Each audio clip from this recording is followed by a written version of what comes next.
I have a word, but it's bigger than biotech. But I'll say it anyway.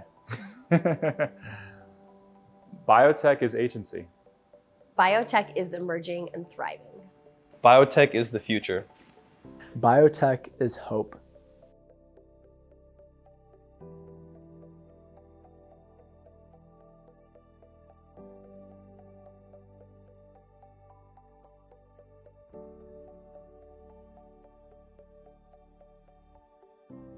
Everything is impossible until it's done the first time.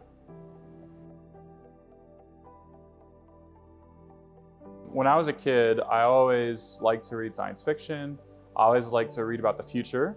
And one thing that frustrated me, even as a little kid, was how realistic these worlds of the future were, how realistic the technologies were, and how we just didn't quite have them yet. I remember basically just watching how the field of technology really was being inspired by science fiction and inspired by creativity. So when I started to read more about space and about the future of sci-fi, I thought there would be a world that we could live in where there would be this med bay in a spaceship where you walk in and it does a whole body scan and it fixes everything that's wrong with you. I thought that was amazing and I wanted to be part of that future. And I started to read more and more about the problems that patients face. I thought, wow, there's so much we can do for these patients.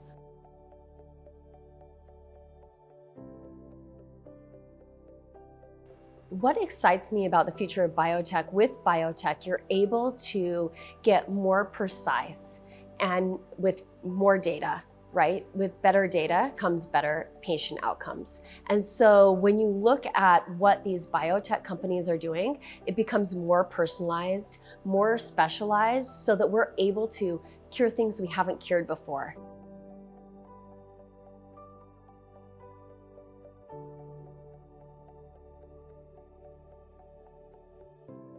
I think in Utah specifically, we have an entrepreneur spirit and we're kind and we want to see people succeed. And sometimes it's called the Utah secret sauce, right? This collaboration where organizations want to work together versus maybe just going out on their own.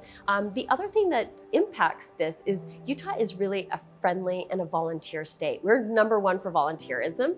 And so people want to help other people. And so if they can help you, most of the time they will.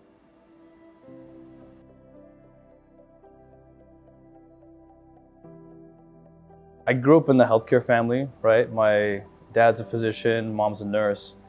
And I was interested in bioengineering as a major, right? And the University of Utah was really renowned for it. So my initial thought process was I'd go into bioengineering and go the pre-med route.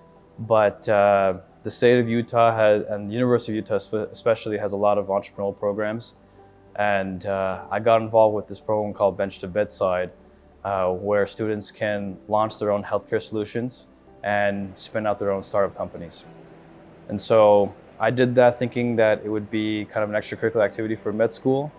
And as I started doing it and got to the competition night, I really realized that I'm very entrepreneurial, interacting with venture capitalists and some other startup builders who were there judging us. I was really intrigued by this whole aspect and realized it could be a career path. And yeah, just naturally got exposed to it and realized, all right, this is the path I want to go into. And kept doing that program every single year until I ran the program. And that was my first time running an incubator from a student perspective. And after that point, I decided not to go to med school and decided to go into Utah's life science startup ecosystem and work for some life science startup companies. And so happened by accident, found the entrepreneurial bug in the biotech side and just went with it.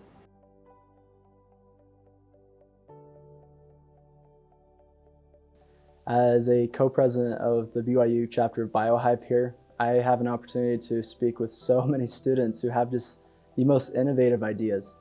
I think of all of these people who have pain points in their lives that they've personally experienced, and there's a movement going on right now where they are capable. And I just see this innovation growing and growing, and it's pretty fantastic. Does this mean that you're The more that faculty contribute to industry opportunities for students by revolutionizing the way we teach in the classroom about contemporary technologies, including CRISPR and the like that we're hearing about in the news, they have fantastic opportunities and potential.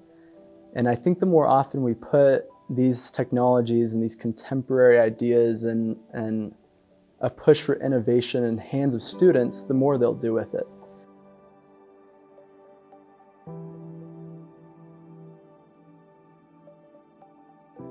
You never know how you're going to meet your next mentor, but it's always important not only to build that support group around you of people who you can learn from, but also I think to share what you know with the next generation.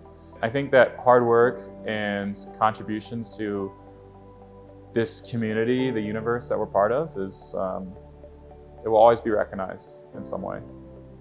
I think that it all just comes down to being human. And so for that reason, I'm just very grateful to my mentors and friends and people who keep me grounded on the earth and remind me that it's good to dance every now and then, it's good to sing, it's good to paint, sculpt, and just spend time with the people that you love. And I mean, that's business, honestly. Business is people.